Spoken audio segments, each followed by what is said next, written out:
ওং হে কৃষ্ণ করুণা সিন্ধু দীনবন্ধু জগৎপতে গোপীশ গোপিকান্ত রাধাকান্ত নমস্তুতে। সবাইকে জন্মাষ্টমীর শুভেচ্ছা। অবশ্য আমার দুদিন দেরি হয়ে গেল। জন্মাষ্টমী ছিল গত 16 তারিখে, কিন্তু আমি অসুস্থ থাকার জন্য ভয়েসটাও আমার ততটা ভালো ছিল না। তোমরা আমার ভয়েস শুনে বুঝতে পারতেছো। তাই ভিডিওটা এডিট করে এবং পোস্ট করতে দেরি হয়ে গেল। তো আমি গতকাল রাত্রে আর্মিবাবু সমস্ত ফল কিছু নিয়ে এসেছিল এবং সকালবেলা মিষ্টি এগুলো নিয়ে আসলো। আমি সকালবেলা উঠেই রান্না আইটেম আমি করে নিয়ে মাই করেছিল নিরামিষ। আমি সকালবেলা এক এক করে সমস্ত কিছু গুছিয়ে নিয়েছিলাম এবং 11টার দিকে আমার বোনও এসেছিলো, ওর ছোট্ট বা গোপাল সোনাকে নিয়ে এসেছিল। গোপাল সোনা আমার ঘর আলো করে দিলাম। তার সারা বাড়ির ছোটাছুটি, তার মিষ্টি মিষ্টি আদো আদো কথাগুলো সত্যি প্রাণ জুড়ে যায়। তা আমি প্রথমেই পিঠা ফলের আইটেমগুলো আগে করে নিলাম, রান্নাঘরের আইটেমগুলো করে নিয়েছি, তারপরে ফল সাজিয়ে নিয়েছি। এরপরে আমি ফলের রস দিয়ে অভিষেক করাবো, সে এক এক করে ফলের অভিষেকেরগুলো সমস্ত কিছু তৈরি করে নিলাম এবং গোপালের পোশাকও তৈরি করে নিলাম। এবার আসলে গোপালের স্নানের জন্য হলুদ বাটতে হবে আমাদের।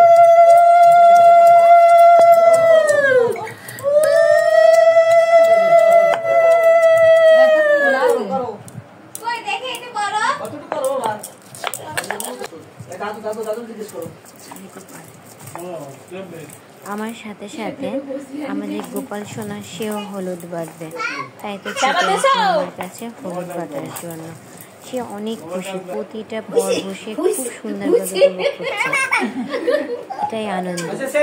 গোপাল সোনার স্নান করার জন্য আরেক গোপাল সোনা আসছে।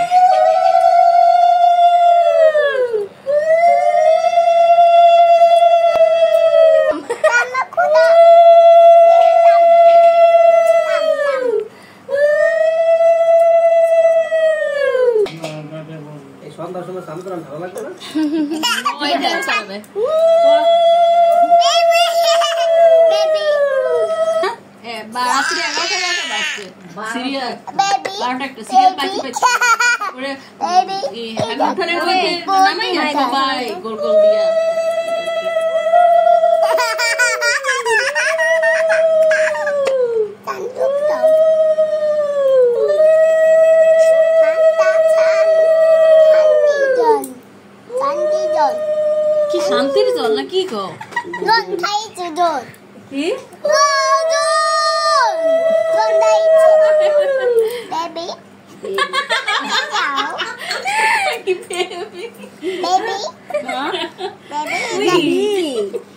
তুমি বুড়ো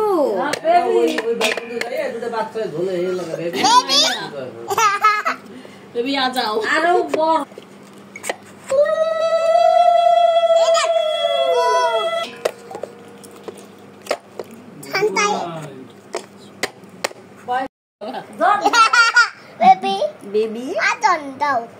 আমার সাথে সাথে সে গোপাল সোনাকে স্নান করাবে। সে তো গোপাল সোনার নামই দিয়ে দিয়েছে এবং খুব সুন্দর সুন্দর মিষ্টি মিষ্টি কথা বলবে।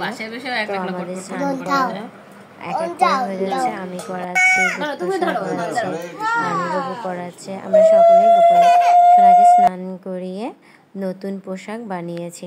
তবে আমি অসুস্থ ছিলাম, একমাত্র গোপাল ঠাকুরই চেয়েছে তার জন্য আমি এইটুকু আয়োজন করি। তাই তো 104 জ্বর ভালো হয়ে যাওয়ার পরে যে মানুষ ক্লান্ত থাকে, তার ভিতরে যে আমি উপবাস থেকে এইটুকু করতে পেরেছি, সেটা সত্যি স্বয়ং ভগবানের কৃপায় হয়েছে। আমি এটা গতকাল সকালবেলায় পোশাকটা তৈরি করেছিলাম, পোশাকটা তৈরি করে রেখেছি এবং সমস্ত কিছু টুকটাক করে চেষ্টা করেছি আমার ভক্তিপ্রত মন দিয়ে আমি যতটা পারি ততটাই। আমি ততটা দীক্ষা মন্ত্র জানি না, তারপরও চেষ্টা করি আমার যতটা সাধ্য ঠাকুরকে ডাকার। আশা করি সকলেই জানেন, সৃষ্টিকর্তাকে মন থেকে ডাকলে সে সবসময় সাড়া দেয়। তাকে হয়তো বা আমি অনেক ফুল দিয়ে সাজাতে পারি না, মনের ফুল দিয়ে সাজাচ্ছে। এদিকে আমি প্রার্থনা করছি। এখানে নিরামিষের কেক পাওয়া যাচ্ছে না, তো তাই আর্মিবাবু ওদের জন্য একটি টেস্টি ট্রিটের কেক নিয়ে এসেছিল। সেটা তারা কেটে গোপালের জন্মদিন সেলিব্রেট করলো। তাই আমি এই কেকটার মন্দিরে রাখিনি, যেহেতু এটা টেস্টি ট্রিটের কেক, এটা ইনস্টাগ্রাম টিম থাকে। বরিশালে বসে আমরা নিরামিষ কেক ইস্কন মন্দির থেকে নিয়ে আসতাম, বা অনেক সময় আমি নিজেও বানাতাম, কিন্তু এবার অসুস্থ থাকার জন্য তাই করতে পারিনি। তাই ওদের জন্য এটা কেকটা, চকলেট কেকটা নিয়ে এসে ওরা সেটা কাটলো। এই যে বাচ্চাদের একটা আনন্দ, এটাই সব থেকে বেশি ভালো লাগে, কারণ বাচ্চারা হলো পবিত্র ফুল, ওরা হলো ঘর আলো করে রাখে। ওদের ভালোবাসা, ওদের আর্দ্রতা, কথা বলা, এটাই হলো সব থেকে আনন্দ। এবং সৃষ্টিকর্তার কাছে প্রার্থনা করি পৃথিবীর সকল সন্তান ভালো থাকুক, সুস্থ থাকুক। এই মাঝে আমাদের প্রার্থনার আরতি শুরু হয়ে গেল, এবং আমি আর মা মিলে আরতি করছিলাম। আমি চেষ্টা করি আমার সাধ্যমতো ঠাকুরকে, ঠাকুর যতটা আমাকে দিয়ে করাচ্ছে আমি তাই করছি, কারণ ভগবান শ্রীকৃষ্ণের কাছে আমি এটাই প্রার্থনা করি, পৃথিবীর সকল মানুষ, সকল প্রাণী, সকল সৃষ্টি তার ভালো থাকুক, তার সৃষ্টি সুন্দর থাকুক, সুস্থ থাকুক, এবং মানুষের মন থেকে হিংসা হানাহানি বন্ধ হোক, আর আমাদের সবার মনের ভিতর একটি ভ্রাতৃত্ববোধ তৈরি হোক, আমরা যে যেখানে থাকি সবাই ভালো থাকি। হ্যাঁ বন্ধুরা, অবশ্যই তোমরা ভালো থেকো, এবং গোপাল ঠাকুর তোমাদের সবার মঙ্গল করবে। আমার ভিডিও যদি তোমাদের ভালো লেগে থাকে তাহলে অবশ্যই কিন্তু ইউটিউব চ্যানেল থেকে দেখে থাকলে সাবস্ক্রাইব করবে, ফলো দেবে, এবং বেশি বেশি করে কমেন্ট করবে, কারণ তোমাদের ভালোবাসা নিয়ে তো আমি একটু একটু করে আগাচ্ছি এবং নতুন নতুন ভিডিও দেওয়ার অনুপ্রেরণা পাচ্ছি। আর যদি ফেসবুক পেজ থেকে দেখে থাকো অবশ্যই ফলো দিয়ে পাশে থাকবে।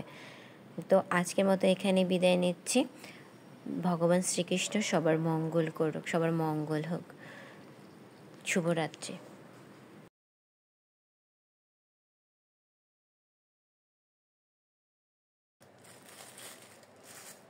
হয়ে গেছে, এখন একটু বাড়ি যাবো, ধরে দিয়ে নি। হ্যাঁ, আগে ধরে দিলাম না নাকি আগে ধরে দেয় কোনটা? হ্যাঁ, না ধরে দাও।